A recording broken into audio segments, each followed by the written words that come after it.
అస్మద్గురుభ్యో నమః.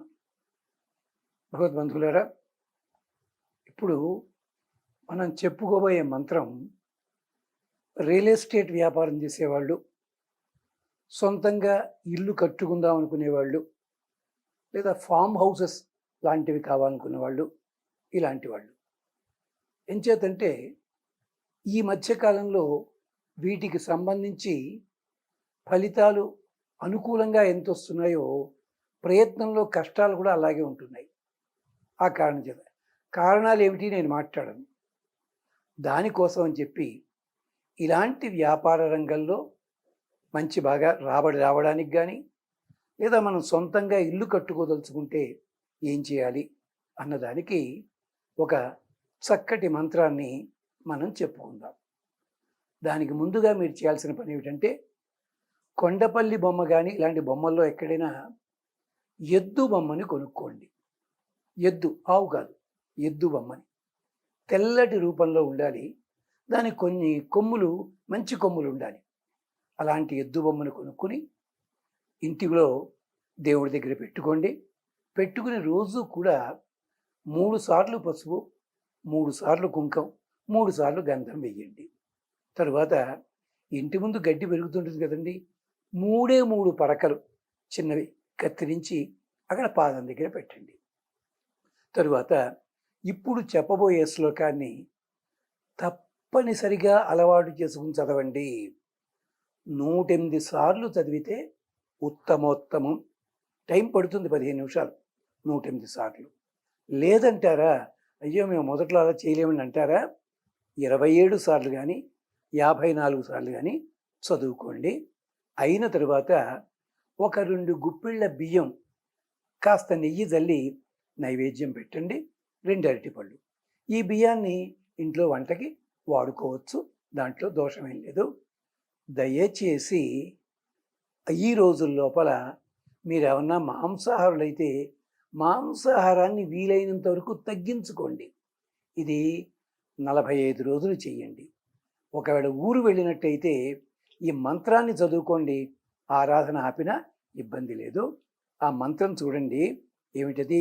నమస్తే శశి సంకాశ, నమస్తే జగతప్పతే, నమస్తు దేవరూపాయ, సర్వమార్గ ప్రదర్శక, కర్మమార్గ స్వరూపాయ, సర్వగాయ నమో నమః. ఈ వృషభము ఏమిటి అంటే ధర్మమే వృషభము. మనం ఆచరించే ధర్మం ఉంటుంది చూచారా, ఈ ధర్మమే ఎద్దుగా ఉంటుంది. మనకి భారతీయ లాంఛనంలో 4 సింహాల బొమ్మ ఉండి, కింద చక్రం ఉండి, ఓ పక్కన ఎద్దు, ఒక పక్కన గుర్రం ఉంటుంది. ఎందుకో ఎప్పుడైనా వాళ్ళైనా అడిగారా? ఎవరైనా చెప్పారా మీకు? ఏమన్నా అంటే సారనాథ్ స్తూపంలో ఉంది, మన వాడు తీసుకున్నారంటారు. అతను ఎలా చెక్కాడది? అక్కడ ఎద్దుకున్న విశేషాన్ని అధర్వణ వేదం చెప్పింది. ముందు భాగము ఆవు, వెనక భాగము ఎద్దు. ముందు భాగంతో మనకి పాడి ఇస్తుంది, వెనక భాగంతో పాడి ఇస్తుంది, ముందు భాగంతో పంటలు ఇస్తుంది. ఇది అంతరార్థం. చాలా విశేషం ఉంది. అందుకని ధర్మమే వృషభము. వృషభాకృతిలో ఉంటాడు ధర్మస్వరూపుడు. ఆయన్ని నమోస్తు శశి సంకాశ, చంద్రుని వంటి కాంతి కలిగినవాడా, చంద్రుని వలె చల్లనైనవాడా, నమోస్తు శశి సంకాశ, నమోస్తు జగత్పతి, లేదా నమస్తే జగతప్పతి. స్వామి నమోస్తు దేవరూపాయ, నీ లోపల దేవతలంతా ఉన్నారు. గోవు లోపల దేవతలంతా ఉంటారు కదా. గవామంగేషు తిష్టంతంటే గోవు మాత్రమే ఉంటారు. గో శబ్దానికి ఎద్దని కూడా అర్థం ఉంది. దేవతలంతా ఉంటారయ్యా. అలాంటి వాడివి నువ్వు. స్వర్గ మార్గ ప్రదర్శక, సర్వమార్గ ప్రదర్శక. అంతేకాదు సర్వమార్గములని చూపించేవాడివి, స్వర్గ మార్గాన్ని కూడా చూపించేవాడివి. స్వర్గ మార్గ ప్రదర్శక, కర్మ మార్గ స్వరూపాయ. మాకదే కాదు, ఇక్కడ కర్మానుష్ఠానం ఎలా చేయాలో చూపిస్తావు. ఆవు చూడండి, ఎక్కడో పారేసిన గడ్డి తింటుంది, మనకి పాలిస్తుంది, తన గుండెలు కాదని మన కడుపులు నింపుతుంది. ఎద్దు చూడండి, ఎక్కడో గడ్డంతా తింటుంది, శరీరంలో బలాన్ని పెంచుకుంటోంది, చక్కగా పంటలు పండిస్తోంది.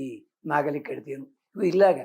అంచేత కర్మ మార్గ ప్రదర్శక, కర్మ మార్గ స్వరూపాయ, సర్వగాయ నమో నమః.